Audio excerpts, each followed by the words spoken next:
All right. Hello, everybody. My name is Lauren Smithson. For those of you that don't know me, I think most of you do.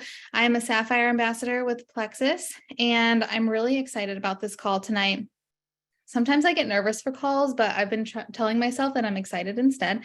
But I really am excited because we're going to talk about why it's important to develop silvers, how to develop silvers and beyond with Plexus, because truly this is the foundation of building your business. So we're going to go through the why, the who, the how, all of that tonight. So let's talk about why first. Why is it important to develop silvers? First of all, we should want other people to have this opportunity as well, right? We're not gatekeeping what amazing opportunity, what products we have on our hands, the amount of money people could make, the lifestyle change, all of that. We're not going to keep that from people. We should want all of our friends and family to have this opportunity. It is life-changing. Second of all, if you have goals to be getting to jewel level or beyond, or even just growing at all, but truly to get to the top levels of this company, you cannot recruit yourself there.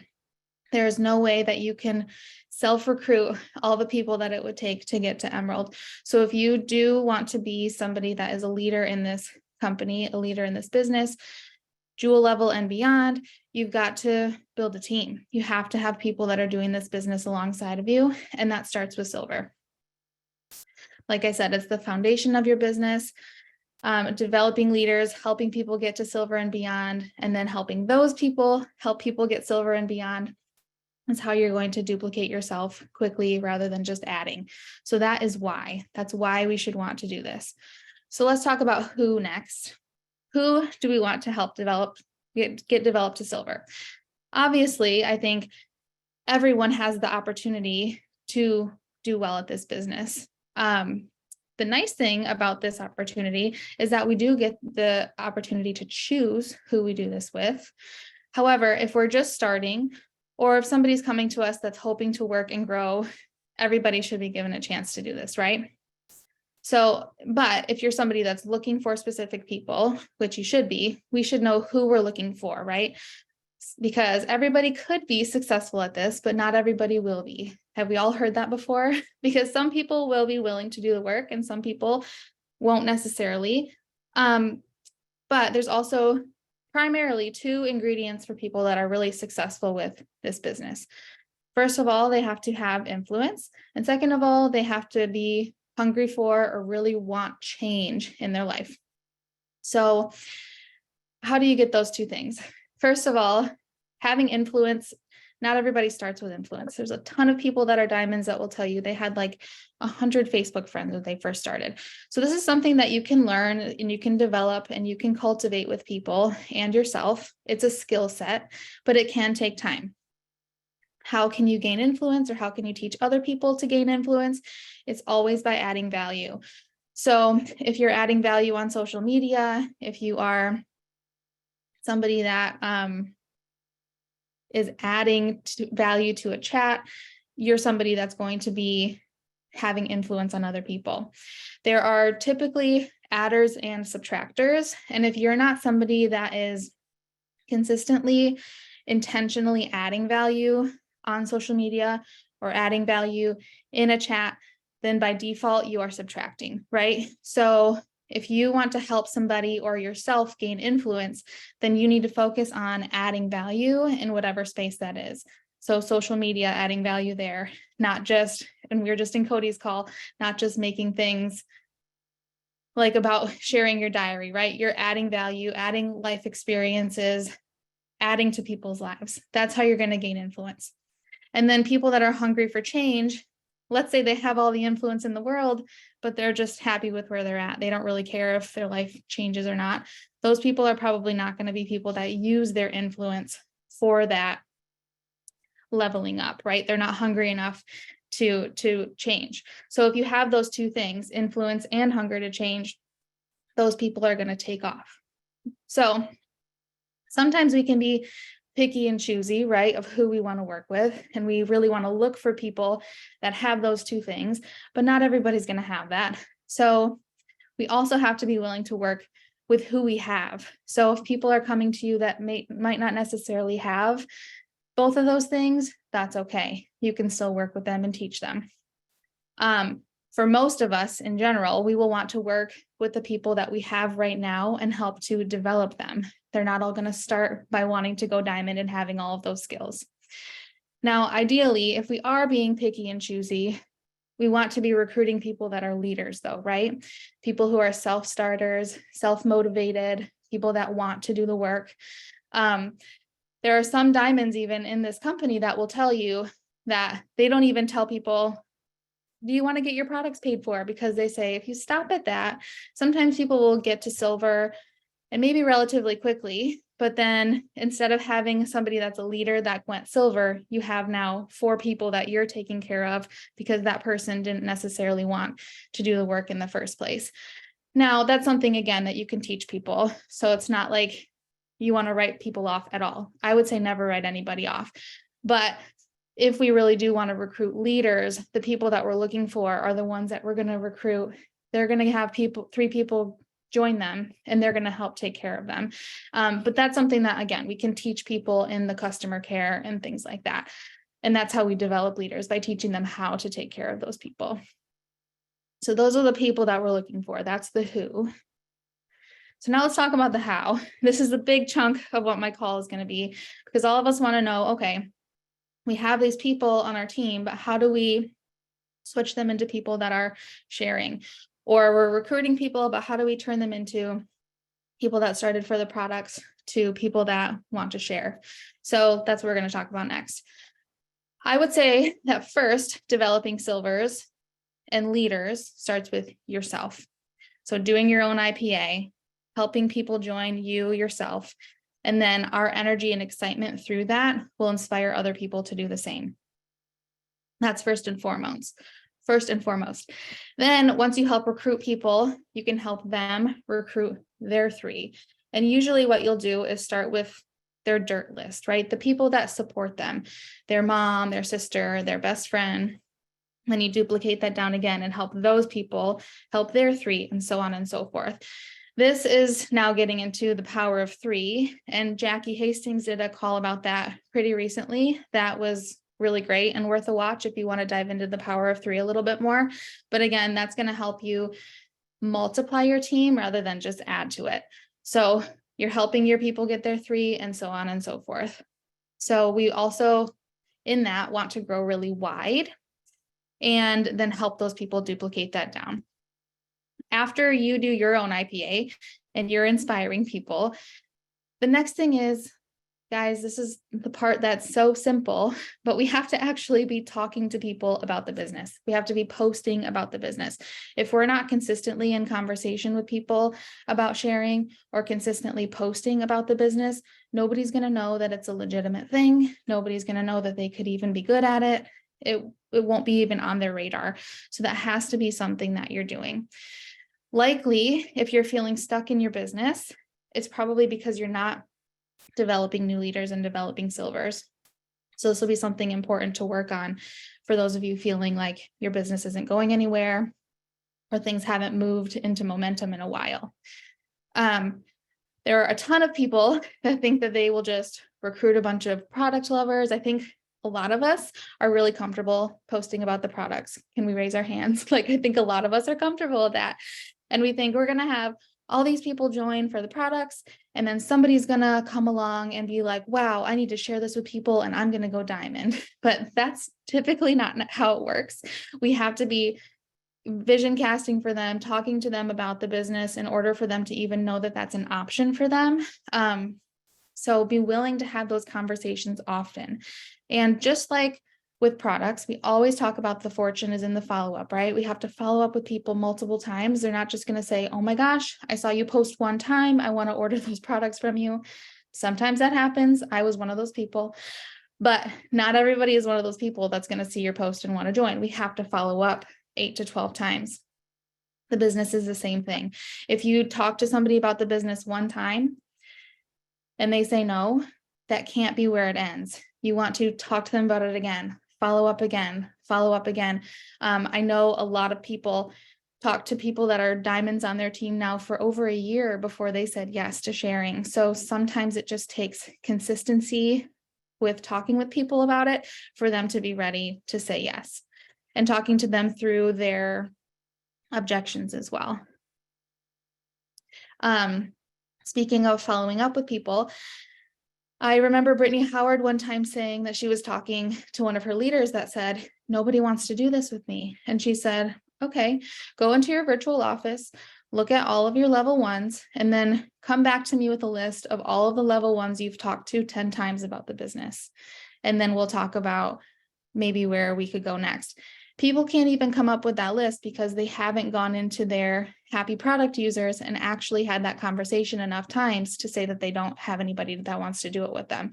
So if that's somebody, or if that's something that resonates with you and you're like, nobody wants to do this with me, maybe that's where you start. Look at your level ones, look at people that have been taking the products for a long time, and be willing to have those conversations with them about sharing. Follow up with them again, ask them again if you can help them get started sharing.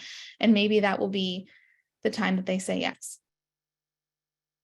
When we follow up though about the business, it needs to be personal, just like with the products. I have a couple examples of that we'll talk about when we talk about objections, but definitely it needs to be personal and not just copy and paste to other people about sharing again. Like, you want to make sure you know exactly why they're not quite ready and then follow up with them based on that. Okay, so we've kind of talked about really developing leaders, but if we're talking about just silver, we need to talk about how doable this is, you guys. So doable. It's not a big, scary goal. When we talk about going diamond, that sometimes is, well, a lot of times is very overwhelming for people because they can't really see themselves there yet. But silver is 3 people. Everyone knows 3 people. Anyone can think of 3 people that need gut health products, skincare products. What we have incredible products, and there's a lot of people that need them. So everybody can think of 3 people. When we help people to get silver, that's going to help them with their retention as well. When people have some of their products paid for, they're more willing to continue ordering, continue sharing, and then retention is much better for your team and for theirs. And then just kind of another caveat about silver, it can be really simple, and I would encourage you to not necessarily use the word silver with new people, because that's Plexus verbiage and some people won't really know what that means. They're not really worried about the ranks at this point if you're just getting just started sharing with them. So talk to them about having 3 people, or even start with 1 and then say, okay, the next goal is to get 3 people. And then you can eventually talk to them about what all the ranks are and everything like that. But I wouldn't start with saying, let's have you go silver.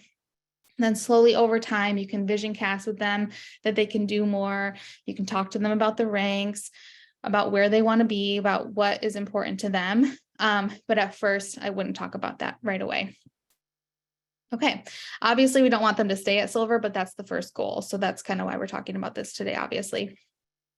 Then one word of encouragement before we talk about verbiage. Brenda Martin is a diamond in our company, and she got to emerald with having mostly silvers and 1 gold. So if you're somebody that has goals of being a jewel or beyond, obviously, like I said, we want to help people go beyond silver, but starting really wide and getting a lot of people to silver can be really helpful for the growth of your business. So don't discount the importance of having people start there. Okay, so we're going to talk about verbiage next, because obviously we want to know what to say, right? Okay, so let's say that somebody's just starting. You're just signing them up, and hopefully you're on the phone with them. And this is the perfect time to start vision casting for them that they could be doing this with you. Use that initial phone sign up to talk to them about the opportunity. So when they're filling out that referral link part, you can say, oh, that's for your referral link. So if you ever share, that's the link that you'll share with people so that you can get your commission. And that can start a conversation about all of that as well. Or it's just a little seed that you plant. Next, definitely set up a 3-way call with your sponsor at that point, and they can vision cast for them as well and share their story. And that builds rapport as well, so that eventually they can see where they could be successful with this.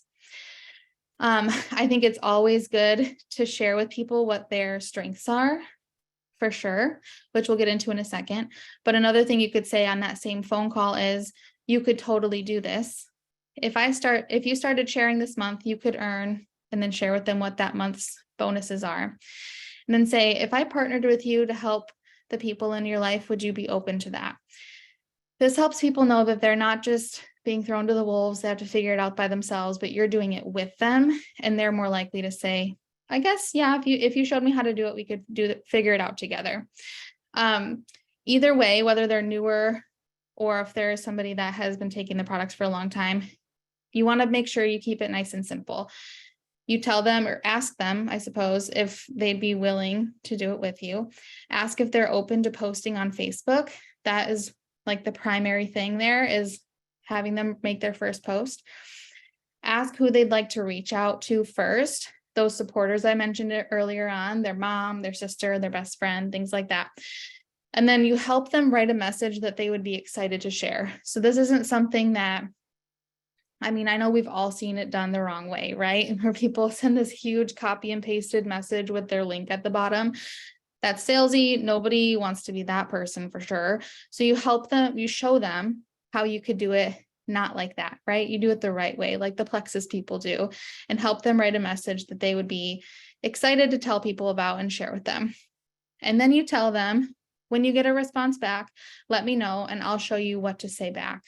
And then you're in there with them, coaching them on what to say, how to say it, which questions to ask. And you can say, watch me and what I'm asking, or you say, hey, I think it'd be really good if you ask this next. Then you can tell them why you're asking certain questions.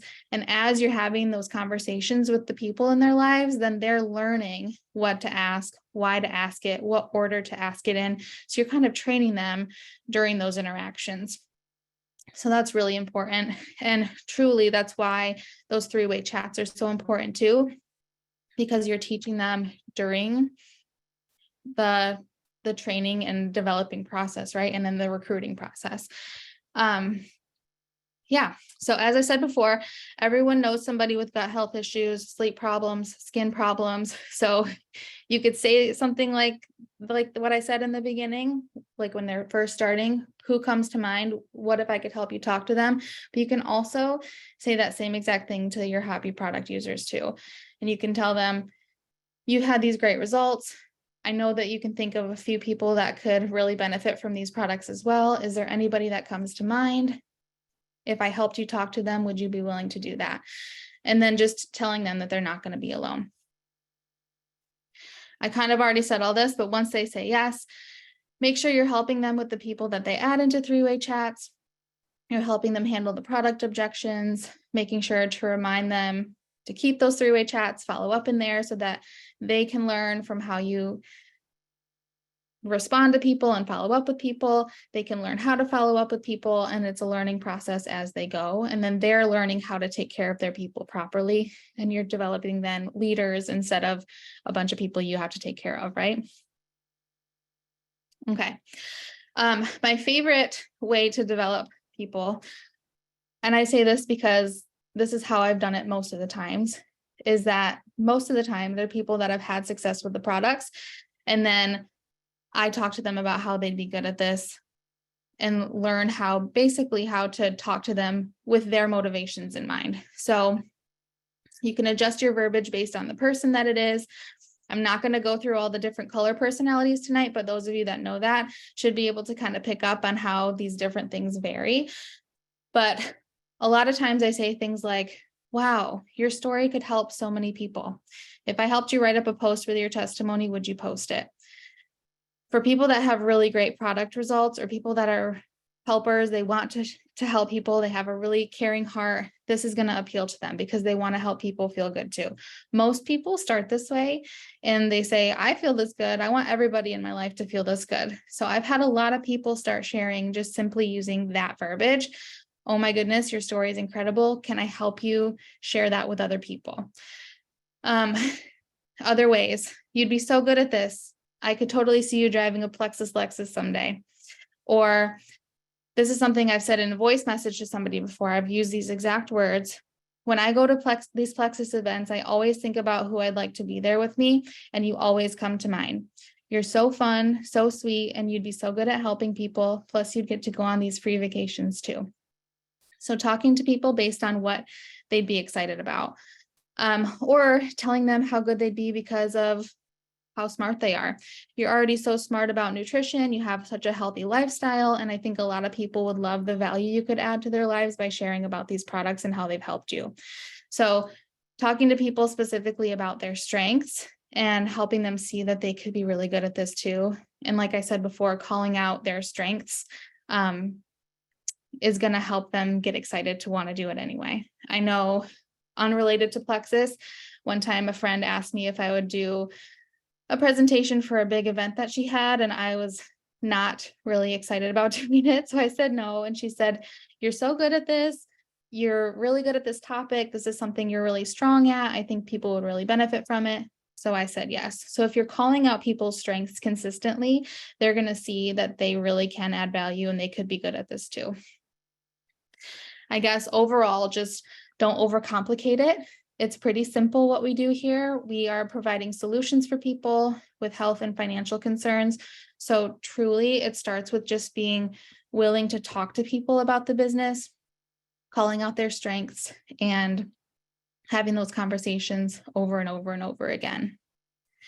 And really, the simplified part is having them post on Facebook, helping them talk to their people, and having those conversations with them and teaching them how to have those conversations.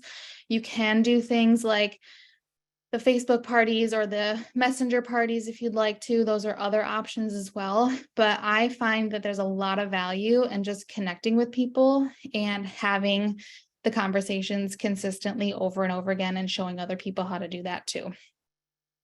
So quickly, we're going to talk about a couple of objections that I hear a lot and that you guys probably hear a lot too. One of those is people that say, I don't know if I want to share yet. I want to wait until I have results. How many of us have heard that? I hear that all the time. So usually this means that they don't have rock solid belief in the products, right? Because they're like, well, let's see if they work for me first. So if they're not sure about the products, first of all, you want to help them be successful in the products, because when they see the success that they're having, they're going to say, oh my gosh, everybody needs this. But you also want to build that belief by sending them different testimonies, sharing information about the products, and constantly dripping that information on them so that they understand how great of products we really have. The other really common objection that we hear is, I don't have time for that.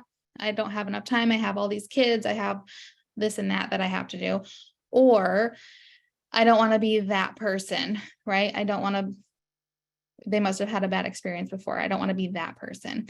So that would be a lack of belief in network marketing. So that would be a time when you'd have to find diamond documentaries that relate to them or other testimonies of people that sound like them that have been successful and show them the value of the opportunity that we have here.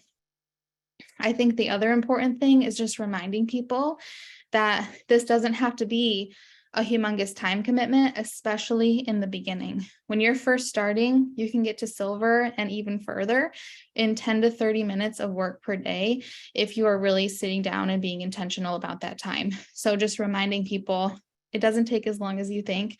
You can be successful if you just take chunks of your time out of the day. Okay, that's all that I have for you guys today. I hope that it was helpful. Again, building silvers and beyond is the foundation of our business. So we have to help people know what they're capable of. Don't be afraid to talk about the opportunity. Look for leaders, work with everyone, but look for leaders and pour your energy into the people that match your energy. So the people that want to show up, want to be doing the things, work with those people first and foremost, but still work with everyone that wants to have this opportunity as well. This is doable for literally everyone, and everyone can be successful. They just need the right skill set and tools. And if they are coachable, willing to learn, then they can be successful too, because everything is figure outable. So again, that's all I have for you guys tonight. Thanks so much for being here and have a great night.